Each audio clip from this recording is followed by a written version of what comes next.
bags and the evidence bags. Yeah? Okay. Anything else? You got a notebook to take some notes on anything like that. Damn it! I left my badge. Where's my badge? My detective's badge. They'll just have to believe me. I am a detective. Okay, good. Good. How are we doing out there? Good. Yeah. Yep. I think you so. You alive? Mm-hmm. Almost. Good. Ladies and gentlemen, welcome to CSI Verona, Romeo and Juliet, Part 1. We are here live in Amsterdam at the Badhuistheater on the Boerhaaveplein in Amsterdam, the centre of Amsterdam.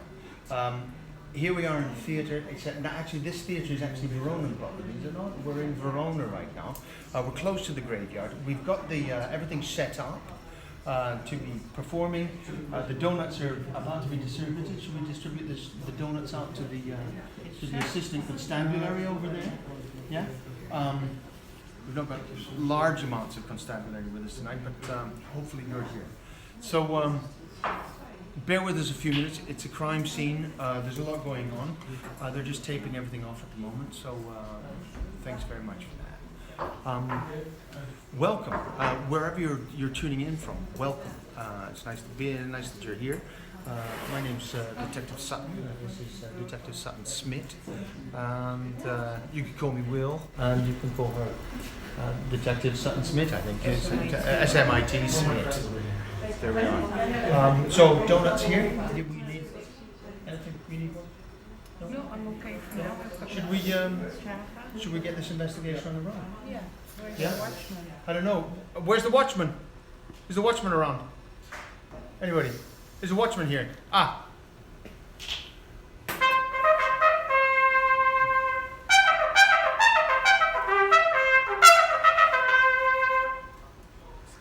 Was that a Senate? Yeah, that's a trumpet sound. Shakespearean SNENNET. Watchman! Yes. Yes. Ladies and gentlemen, follow me if you would. Good evening, ladies and gentlemen. This is welcome to CSI Verona. This is reconstruction of the tragic deaths of Mercutio, Tybalt, Paris, Romeo, and Juliet. Please consider yourselves a member of our team and feel free to eat the donuts. Dum-dum. Opening sequence, Verona, a graveyard, Wednesday night. Dum-dum-dum-dum.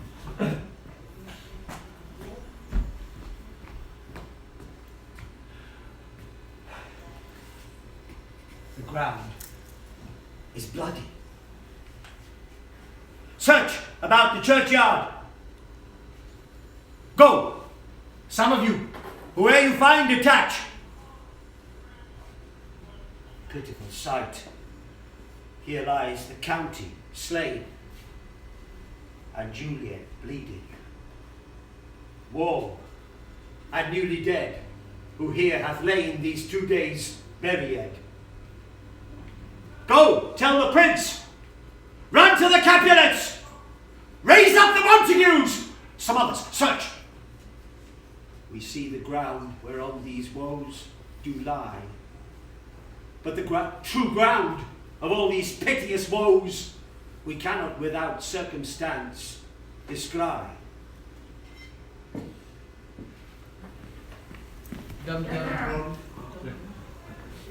Two households, both alike in dignity, in fair Verona, where we lay our scene. From ancient grudge break to new mutiny, where civil blood makes civil hands unclean.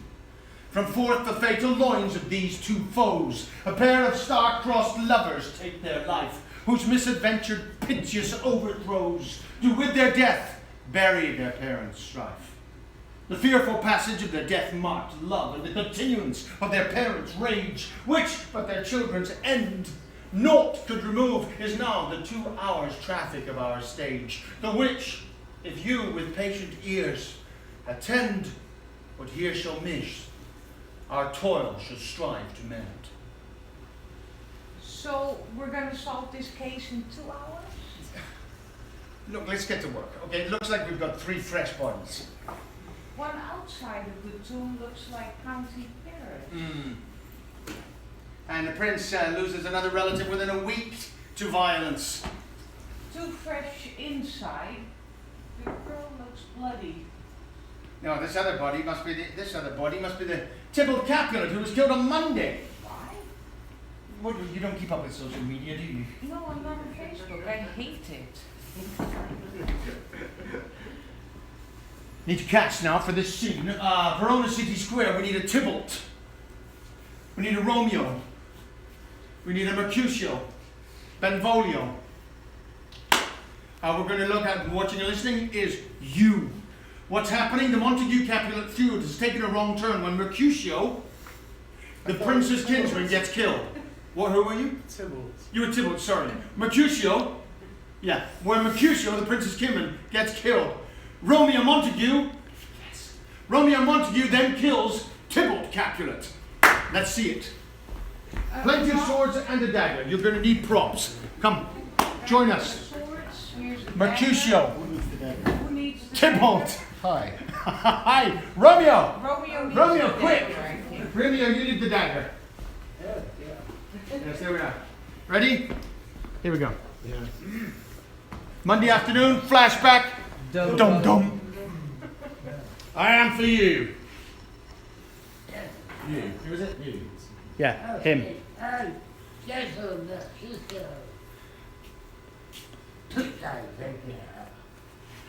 Come, sir, your passado. They fight.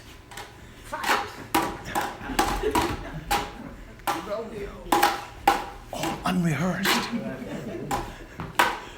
Romeo. Now then, fellow, get down no weapons. Gentlemen, for shame, for beer, for bear. Keep fighting. Keep fighting. Our name, there.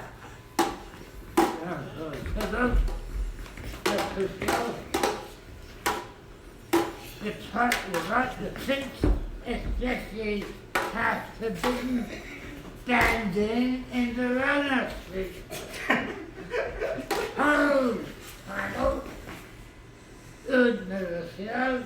Tybalt under Romeo's arm. Romeo, just get between them. Get between them. Romeo, get between them. Yeah. Stabs Mercutio. Yes, under your arm. Yes. Ah! Tybalt flies with his followers. We're here. Mercutio. I'm hurt. A plague on both your houses. I'm sped. Is he gone and hath nothing? What? Art thou hurt? Aye. A scratch. Mary, 'tis enough. Where is my page? Go, villain, fetch a surgeon. Where? Oh. Heads, man. The head cannot be butched. No, 'tis not so deep as a well, nor so wide as a church door, but 'tis enough. 'Twill serve. Ask for me tomorrow, and you shall find me a grave man. I'm peppered, I warrant, for this world. A plague of both your houses. Zounds. Zoons. A dog, a rat, a mouse, a cat, to scratch a man to death. A braggart, a rogue, a villain, that fights by the book of arithmetic. Why the devil came you between us? I was hurt under your arm. Oh, I thought all for the best. Help me into some house, Benvolio, or I shall faint. A plague of both your houses. They have made worms meat of me. I have it. And soundly too your houses. There we go. Oh, Romeo, brave Mercutio's dead. That gallant spirit of the spire of the clouds, which to a time to hear did scorn the earth. Oh, yeah. This day's black fate of Moses and this that begins the road. Others must end. Here comes the furious Tybalt. He's back again, alive, in triumph, and Mercutio slain. Oh, no. No, Tybalt. Take the bill back of there. That late down. Never paid for the foot you sow. He's got a little lamb that the hen stands for land to hit and company. I allow a booth before the thing. Thou wretched boy, is consorting here. Shalt with him hence. This shall determine that. Fight.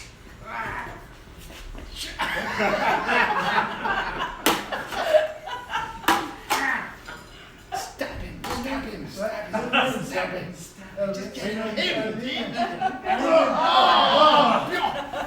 Sword of Romeo, I never used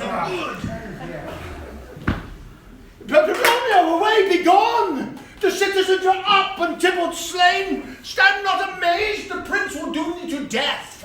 If thou art taken, hence go away, be gone! Oh, I am filthy fool. Oh, why dost thou stay? Yeah, good. The prince banished Romeo, who appears to have fled to Mantua. Somehow he got news of Juliet's almost marriage to Paris and returned. And now is here, Paris, dead outside the tomb. Well, we know that Paris is related to the prince, and this would have consolidated the Capulet's connection to the prince. Yes, it was speculated for months that it would happen. Yeah, but she was only 13 years old. Apparently, Lord Capulet thought they should have been too. Location: Capulet household. Speaking: Lord Capulet and Paris. Paris in the back there. Lord Capulet. Yes, please. Thank you. Again, Lord Capulet wants Paris to marry his daughter, but he thinks she's too young. He cautions Paris to get to know her better first. Finally, he turns to the servant and gives him an invitation list for the upcoming masked ball for Lord Capulet. Well done, thanks you. The servant who can't read goes off to find someone who can. Sunday afternoon, flashback. Dum.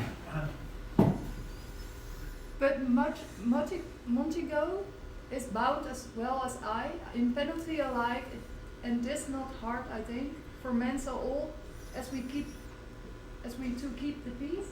Of honorable reckon are you both, and it's pity this you live at odds so long. But now, my lord, what say you to my suit? But saying over what I have said before, my child is yet a stranger in the world. She had not seen the chance of 14 years. Let 2 more summers wither in their pride, ere we may think her writ to be a bride. Younger than she, our happy mother's maid. And too soon married are those two, so early made. The earth had swallowed all my hopes, but she is the hopeful lady of my earth. But woo her gentle Paris, get her heart. My will to her consent is but a part. And she agree with her scope of choice, lies my consent and fair according voice. The night I hold an old accustomed feast, whereto I have invited many a guest, such as I love, and you, among the store, one more most welcome, makes my number more. Now let's have a look at Romeo Montague. Well, there's a bottle of poison. Well, I think we should send that to forensics. Just send it to forensics.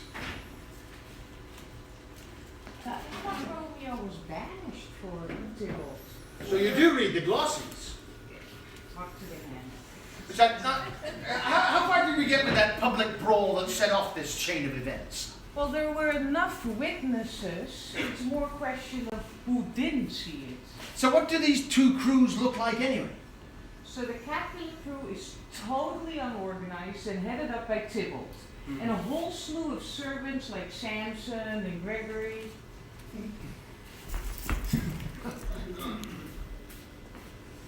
And the Montague crew?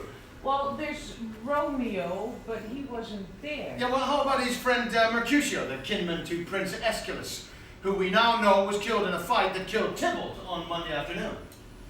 Mercutio had recently to naming Tybalt, the Prince of Cats. Apparently a wordplay on the word castle. How about Benvolio, Romeo's cousin? He seems to have been close to the action from the brawl to the Capulet party, to which Mercutio, as the prince's kinsman, would have had an invitation. We need some answers. We also suspect he helped Romeo to flee after he killed Tybalt. That could also have been Balthazar, don't forget, Romeo's page. Someone travelled to Mantua to tell Romeo of Juliet's death. Yeah, well, we have statements that Abraham, together with a Balthazar, both Montague's servants, started the public brawl on Sunday morning. After dire warnings already not to start any more public brawls. So, what actually started the brawl? Could have been the Capulets, could have been the Montagues. Well, what did the surveillance cameras tell us? Well, accordingly to the statements, it seems they were a bit biting thumbs at one another. Damn those non-verbal insults! Location, Verona city centre. We've got a big fight coming up, people. That means all of us are going to be involved. Take your arms. We need Capulets. This is Capulets right here. This is Montagues right here. Capulets, Montagues, okay? We need a Samson, a Gregory, a Tybalt. All right, how we go? Samson, Gregory, Tybalt. Yeah, let's do it like that. Samson, Gregory, Tybalt. Montague, we need an Abraham and a Balthazar, right? Abraham, Balthazar, and we also need a Benvolio. You're going to be Benvolio, yeah? Okay, watching and listening, all the good citizens of Verona. Up you get on your feet. Who's who? What's what? Yeah? Just a good citizen. Just a good citizen. Yes, here we go. I should be that, shouldn't I? Sunday morning, flashback. Dum dum dum. Quarrel is between our masters and us their men.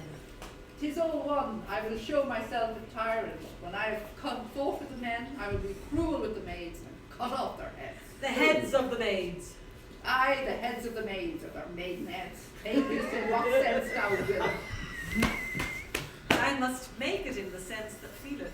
Me they shall feel while I am able to stand, and 'tis known I am a pretty piece of flesh. 'Tis well thou art not fish, if thou hadst Queen poor John. Draw my tool. Here comes two of the house of the Montagues. Ha! My naked weapon is out. Quarrel, I will back thee. How? Turn thy back and run? Fear me not. No, marry, I fear thee. Let us take the law of our sides. Let them begin. I will frown as I pass by and let them take it as they list. Nay, as they dare. I will bite my thumb at them, which is a disgrace to them if they bear it. Abraham, was Abraham? You. Abraham. Oh, my Abraham. Oh. Do you bite your thumb at us? I do bite my thumb, sir. Do you bite your thumb at us, sir? Is the law on my Is the law on our side? I say aye. No. No, sir, I do not bite my thumb at you, but I bite my thumb, sir. Do you quarrel, sir? Quarrel, sir? No. No, sir. Samson, if you do. That's me. Samson, if you do, sir, I am for you. I serve you as good a man as you. I serve as good a man as you. No better. Well, sir. Say better. Here comes one of my master's kinsmen. Yes, better, sir. You lie. Draw, if you be men. Gregory, remember thy swishing blow. Fight!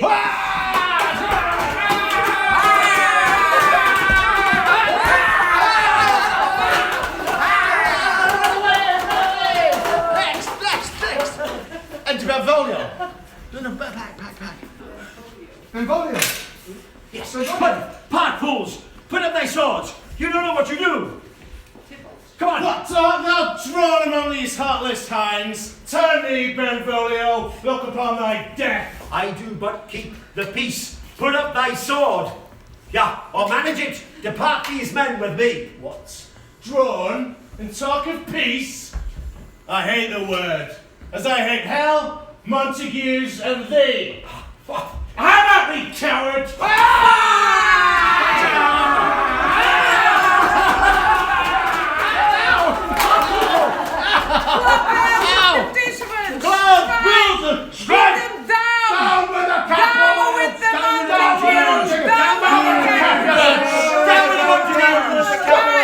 What noise is this? Get me out my longsword! Ho! Ho! A crutch! A crutch! Why do you call for a sword? My sword, I say! Old Montague has come and flourishes his blade in spite of me! Montague, anybody pick it up? Thou villain Capulet, hold me not, let me go. Lady Montague. Lady Montague, Thou shalt not stir a foot to seek the foe. Oh, Princess, do we have one? Yes, you! Princess, come on! Hey! Now, rebellious subject. Oh, he's done it. You do it, you do it. Go. Yeah, rebellious subjects, enemies to peace, profaners of this neighbour-stained steel. Will they not hear?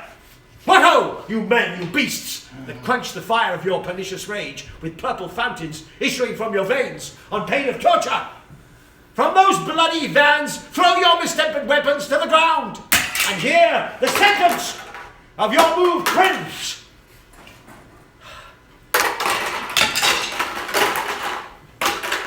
Three civil brawls, bred of an airy word by thee, old Capulet, and Montague, hath thrice disturbed the quiet of our streets, and made Verona's ancient citizens cast by their grave beseeming ornaments to wield old partisans in hands of old, cankered with peace, to part your cankered hate. If you ever disturb our streets again, your lives shall pay the forfeit of the peace. From this time all the rest depart. Away! You, Capulet, you go along with me, and Montague, come you this afternoon to know our further pleasure in this case, to Old Freetown, our common judgment place. Once more, on pain of death, all men depart!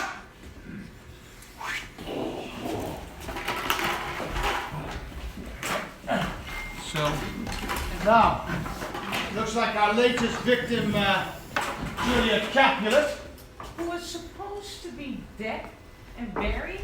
Well, it looks like she came back to life and then stabbed herself. How on earth? Well, when was the last time she was seen?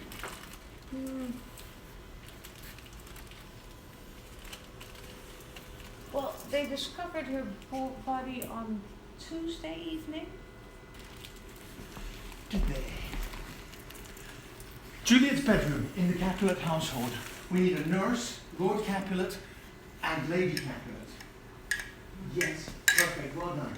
Nurse, it's only going to be Lord Capulet, not this kitty. What's your last name? You.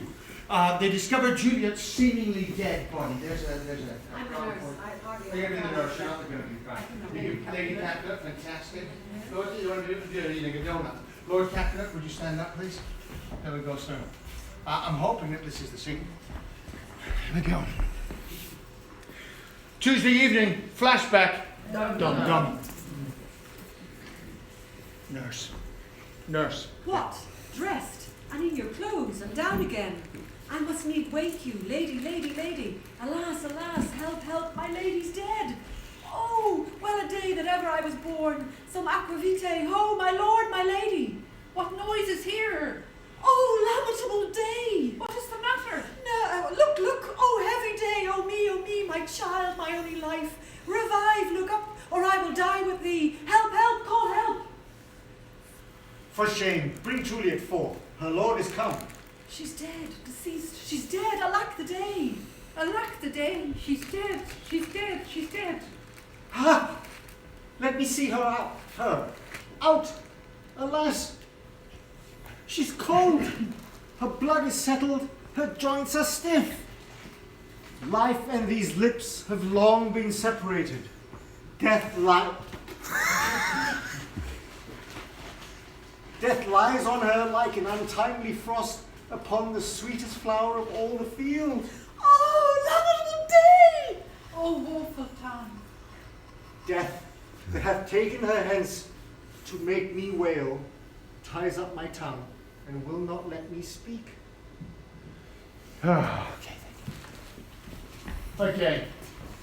Listen, just bag all the evidence and make sure you get that poison to forensics. Sure, Chief. I'm way ahead of you. Now, I suggest we regroup at headquarters and find out more about who their associates are. The glasses are going to be refilled with the Prince Grief. Not to mention the feud between the Montagues and the Capulets. This is either fuel to the fire or a bomb to the healing. Either way, forensics will take at least a week before we have any answers. Pausa. Enjoy a wide variety of drinks at Mike's Badhouse Bar. Smoking is permitted outside. We will be taking a break in about 20 minutes, 25 minutes. Thank you very much. Love your patience for being here. Mwah.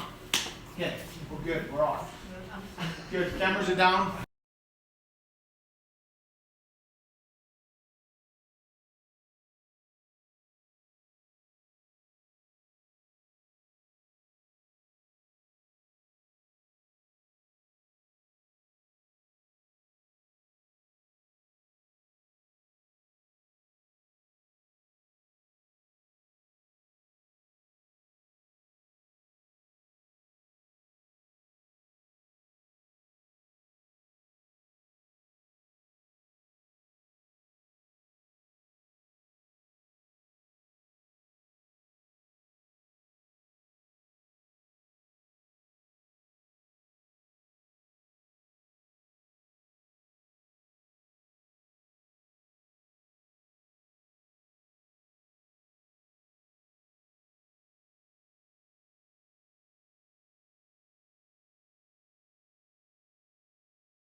CSI Verona.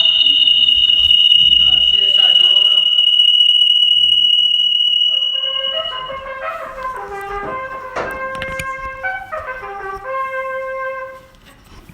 Who hired that? Okay. The senator sounded.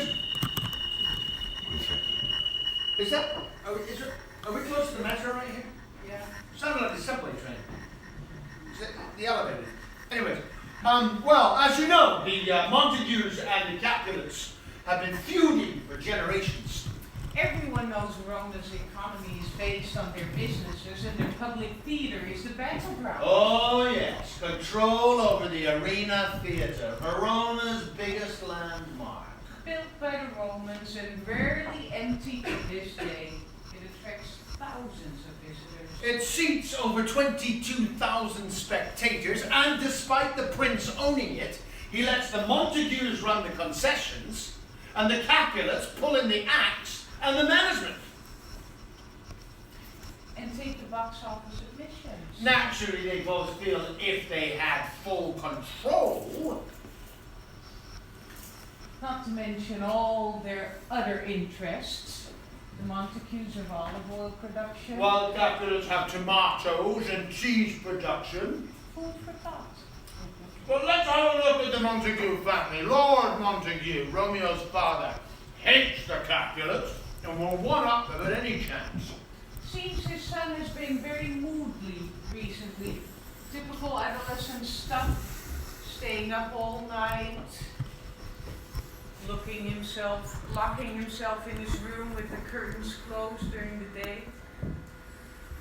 Lady Montague, Romeo's mother seems like a doting mom. You know, she loved her son so much to the point of grieving to death after he was exiled. She died on Wednesday before this all happened.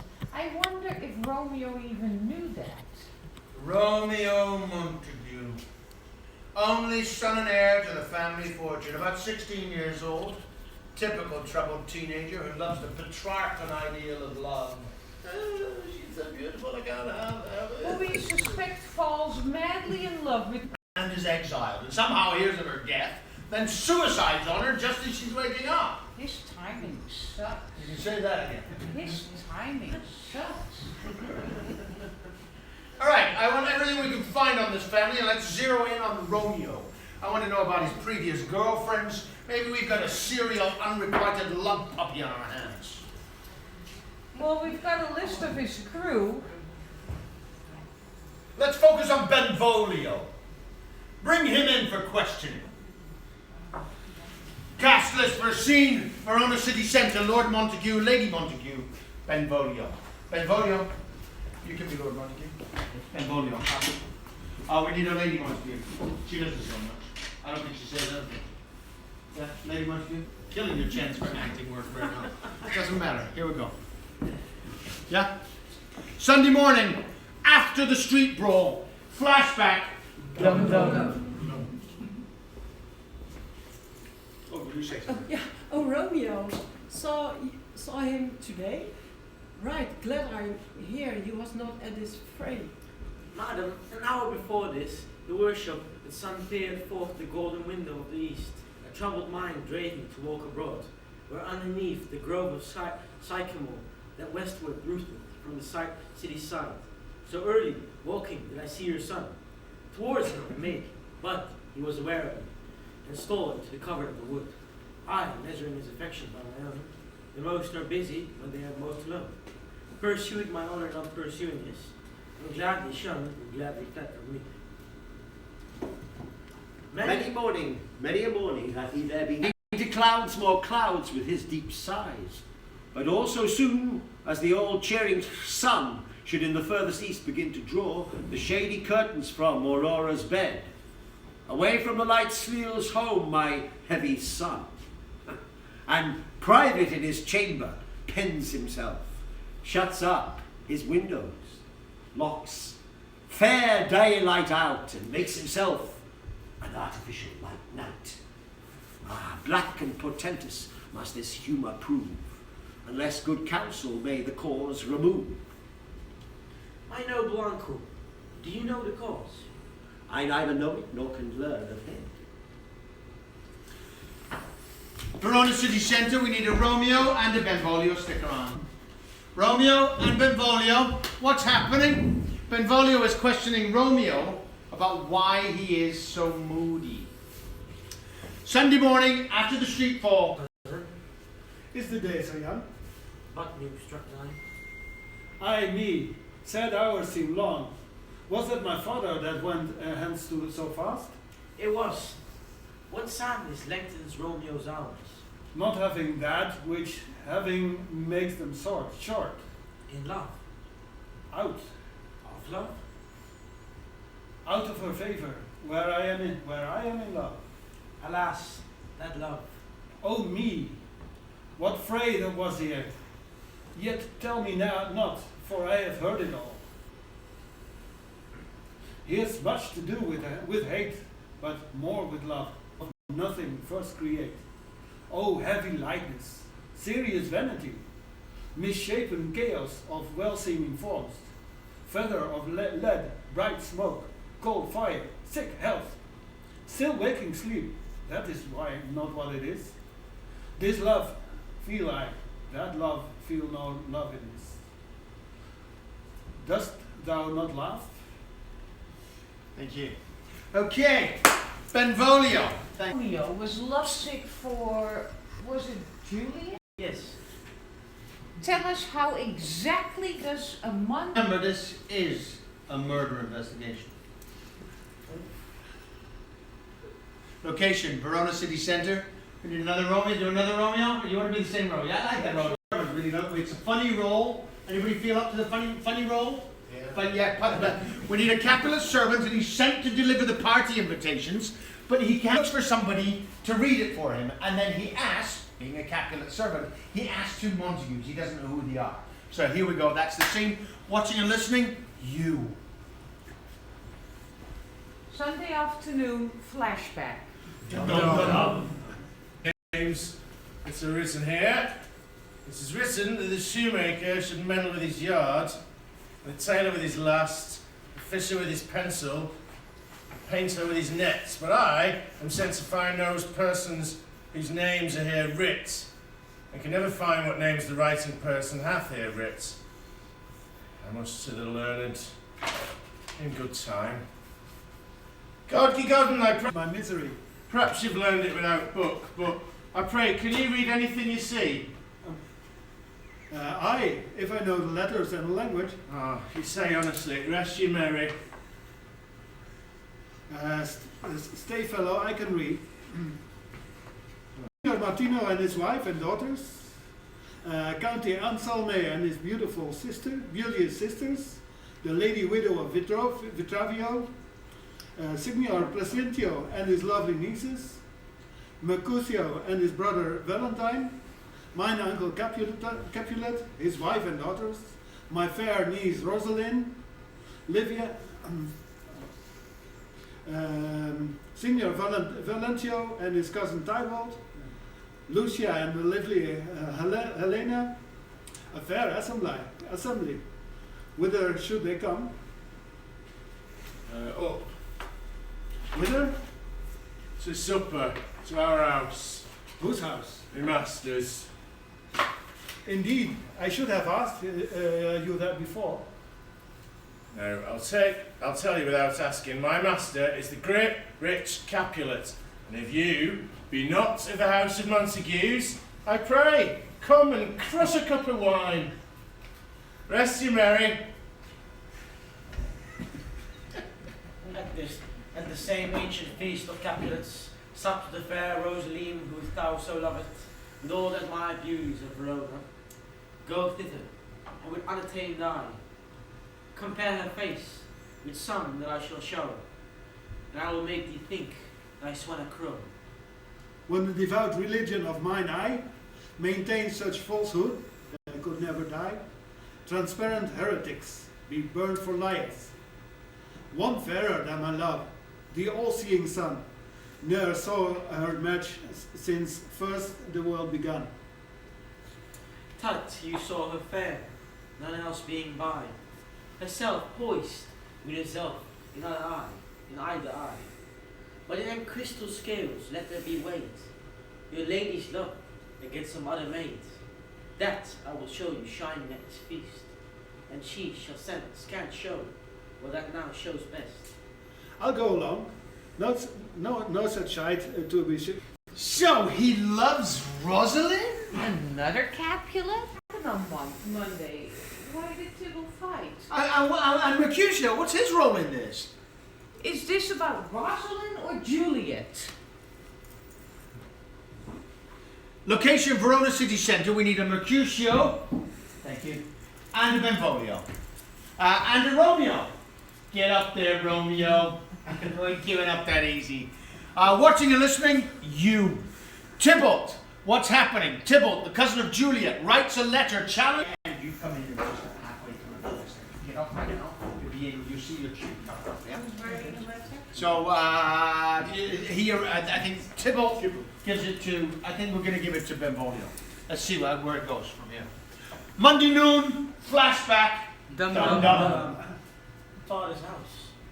A challenge for my life. Romeo will answer it. Any man that can write may answer a letter. Nay, he will answer the letter, his master, how he dared being dad. Alas, poor Romeo, he's already dead, stabbed with a white wench's black eye, shot through the ear with a love song, the very pin of his heart cleft with the blind bow boy's butt shaft. And is he a man to encounter Tybalt? Why? What is Tybalt? More than Prince of Cats, I can tell you. Oh, he's the courageous captain of compliments.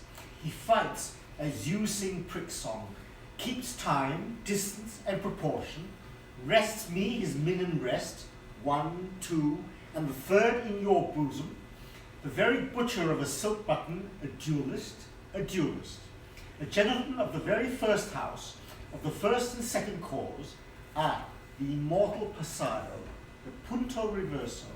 The what? The pox of such antic, lisping, affecting fantasticos, these new turners of accents. By Jesu, a very good blade, a very tall man, a very good whore. Why, is not this a lamentable thing, grandsire, that we should be thus afflicted with these strange flies, these fashion mongers, these perdona me on the old bench? Oh, their bones, their bones. Here comes Romeo. Here comes Romeo. Get up, Romeo. Without his rule, like a dried herring. Oh, sorry. Without his roe, like a dried herring. Flesh, flesh, how art thou fishified? Now receive for the number that Petrarch flowed in. Laura to his lady was but a kitchen wench. Mary, she had a better love to be rhymed her. Dido a dowdy, Cleopatra a gypsy. Helen and Hero, Hildings and harlots. This be a grey eye or so, but not to the purpose. Signor Romeo, bonjour. There's a French salutation to your French slop. You gave us the counterfeit fairly last night. Good morrow to you both. What counterfeit did they give you? The slip, sir, the slip. Can you not conceive? Okay, Benvolio, we've heard enough from you for now. Stay in town. We may need to talk to you later. Sir, the Capulets are here. Good. I think we need to clear some things up about this wedding with Paris. Before we question them, let's run over what we know about the Capulets. Well, Lord Capulet's known as a strict disciplinarian father of Juliet, abhors the Montagues. Well, we know he doesn't want his girl to marry until she's 16. And he did encourage Paris to get to know her first. And then all hell breaks loose at this masked ball. Yeah. So, how about the wife? Lady Capulet. She herself was about 14 when she was wedded and made pregnant with Juliet. Yeah, and then there's Juliet Capulet, their only daughter. Strong-willed and worldly beyond her years, and yet still an adolescent. When she falls for Romeo, it's the very first time. Whereas he is a serial lovesick puppy. We shouldn't forget about the nurse. Julia's wet nurse and probably more of a mother figure than Lady Capulet. The confidant of Juliet and a go-between with Romeo and his boys. Lord and Lady Capulet. Lord, I'm going to cast this very quickly. You two, up you get. There we go. Lord and Lady. Who wants to be Lord? Your losses. It can't be easy losing a daughter, a cousin, and a potential son-in-law. We know on Sunday you asked County Paris to wait some years before marrying your daughter. Yes. And on Sunday evening you recognized Romeo Montague at the ball. Flashback is going to happen. The masked ball at the Capulet household. We're going to need some masks out there. Can we distribute those masks already? Yep. We need a Tybalt. A Tybalt. Anybody want to be a Tybalt? Yeah, Tybalt. Yeah, Tybalt. Yeah, Tybalt. Up we come. And we need Lord Capulet. We're going to need some. Just anybody want to look pretty? You can tie it on if you want. I think there's another one here. I can't be pretty. Please.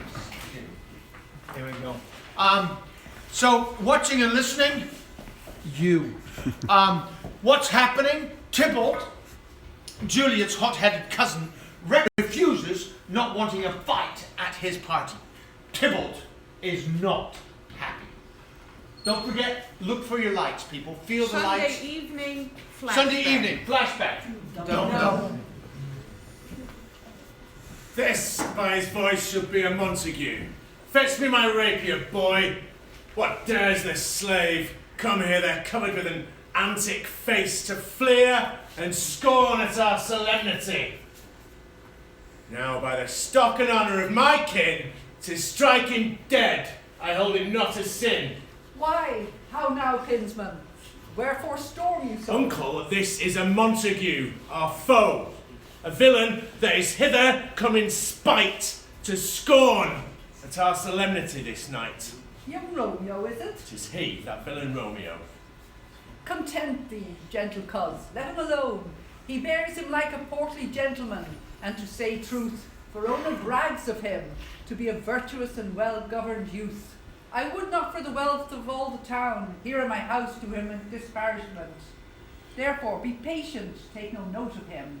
It is my will, the which if thou respect, show a fair presence, and put off these frowns, an ill-beseeming semblance for a feast. It fits, and such a villain as a guest. I'll not endure him. He shall be endured. What, good man, boy, I say, and he shall. Go to. Am I the master here, or you? Go to.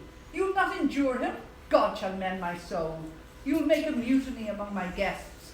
You will set cock-a-hoop. You'll be the man. Uncle, 'tis a shame. Go to. This trick may chance to scathe you. I know what. You must contrary me.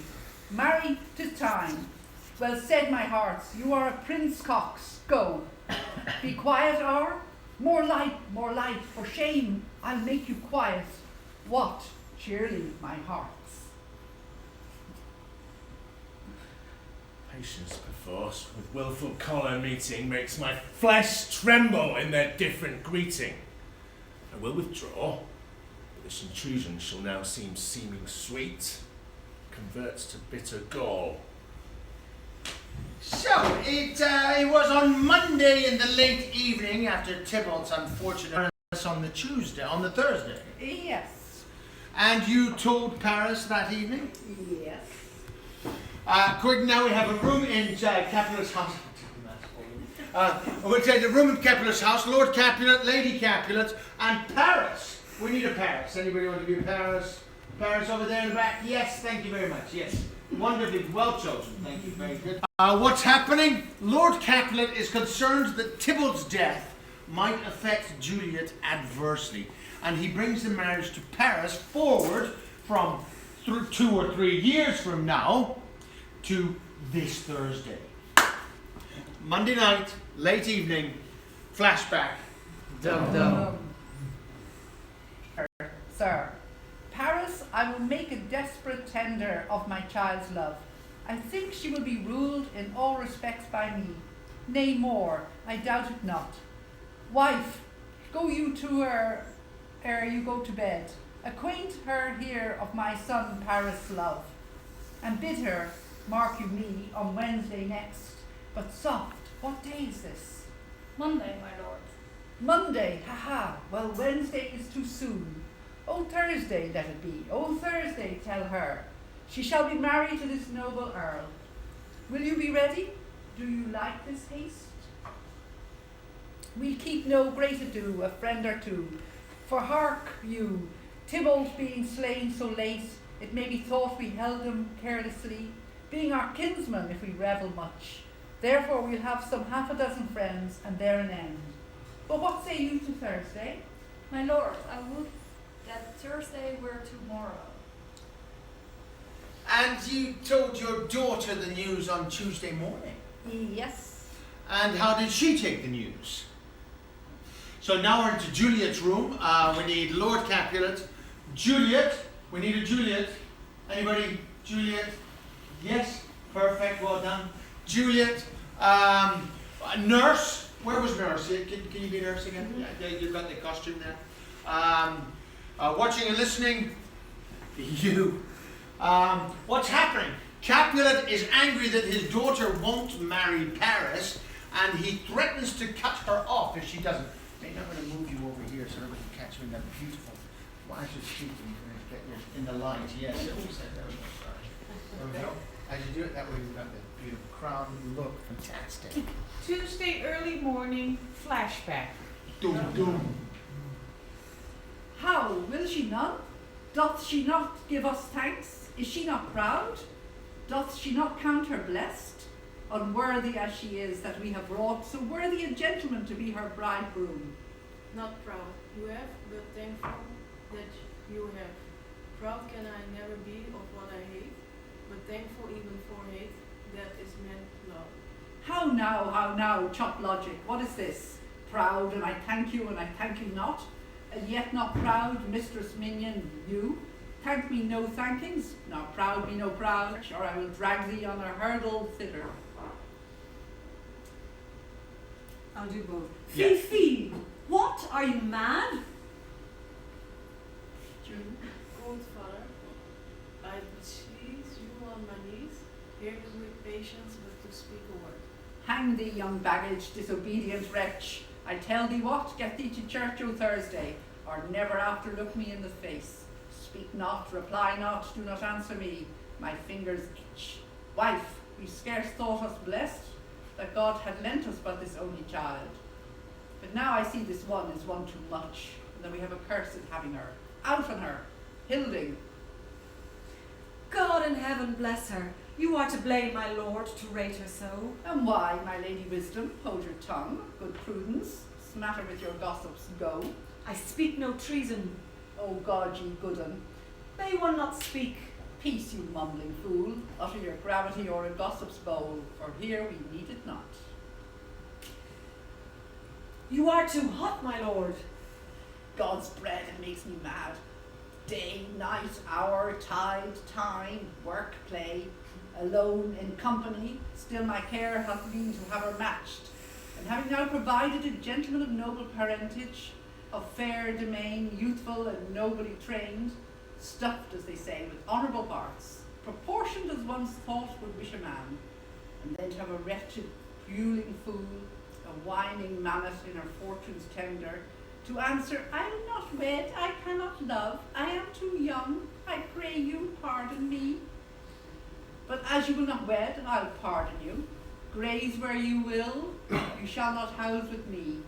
Look to it, think on it, I do not use to jest. Thursday is near, lay hand on heart, advise.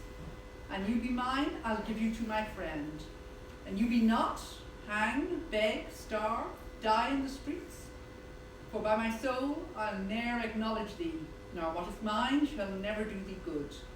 Trust to it, bethink you, I'll not be forsworn. And she wasn't very happy, I'm assuming. No. And yet, Tuesday late evening, flashback, Dum-Dum, Lord Capulet, and Juliet. How now, my headstrong? Where have you been gadding? Where of opposition, do you endure the heads, and I'm enjoyed.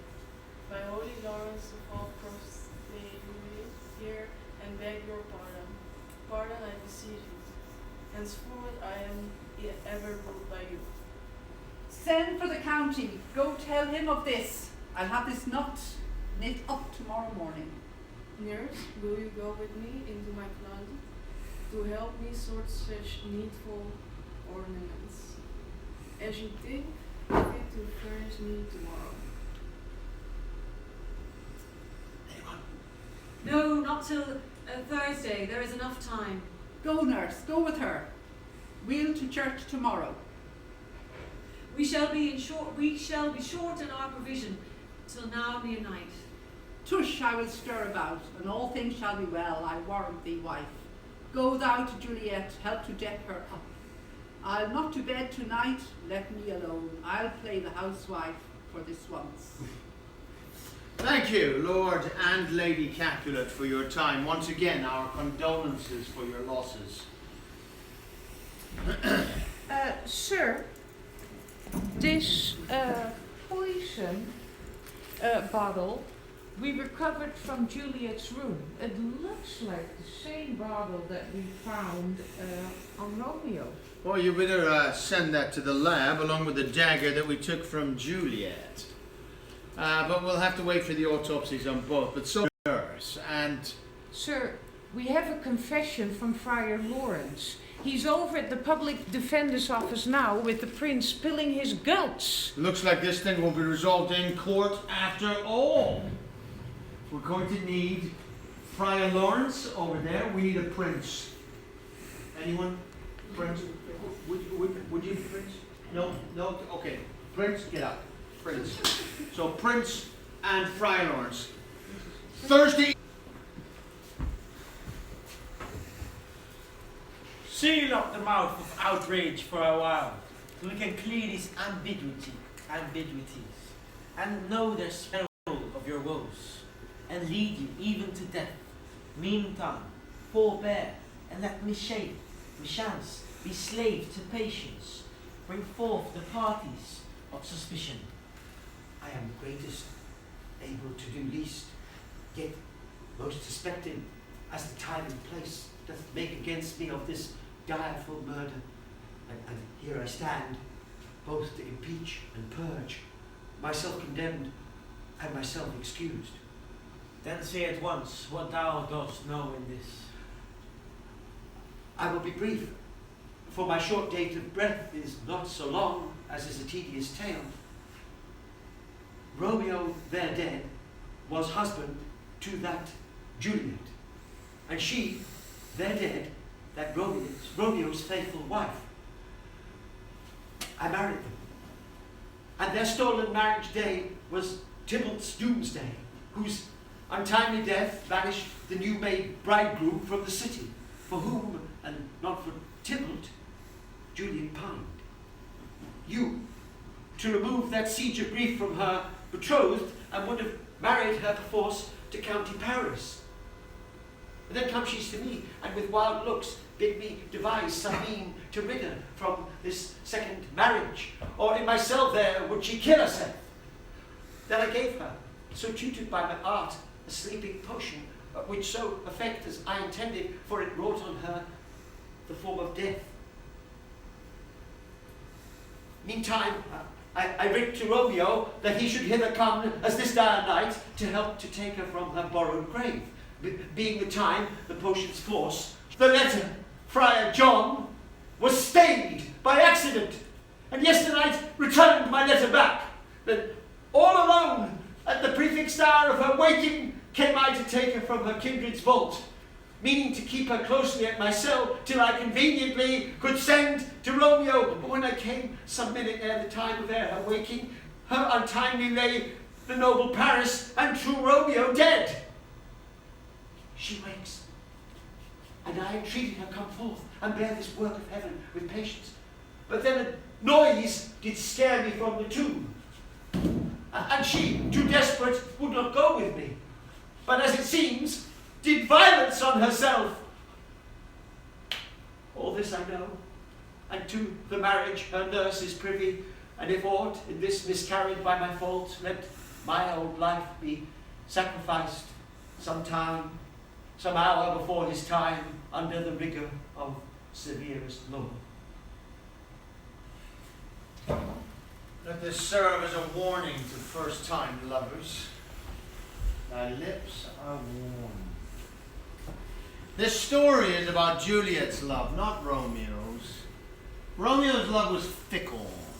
Juliet's was constant and true, being fresh and new. Now, I blame Paris. Now, if he hadn't been around, Capulet might have calmed down about Tybalt's death.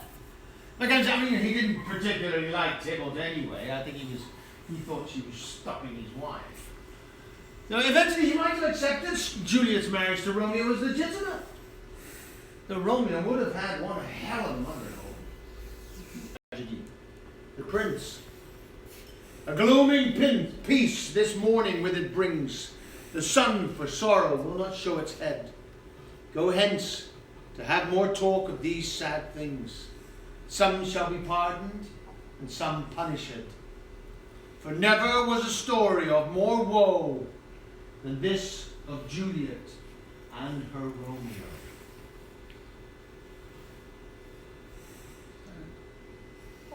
And that is the end. I didn't put an ending slap in it. Thank you very much for being here for Juliet, Part 1. Like Law and Order, we've done the police aspect of it. Next week we will be back to see what happens in court. And we will be seeing people. We're going to have surveillance footage from the Capulet household of Romeo and Juliet's first meeting. What light through yonder window breaks. We have this as an exclusive, ladies and gentlemen.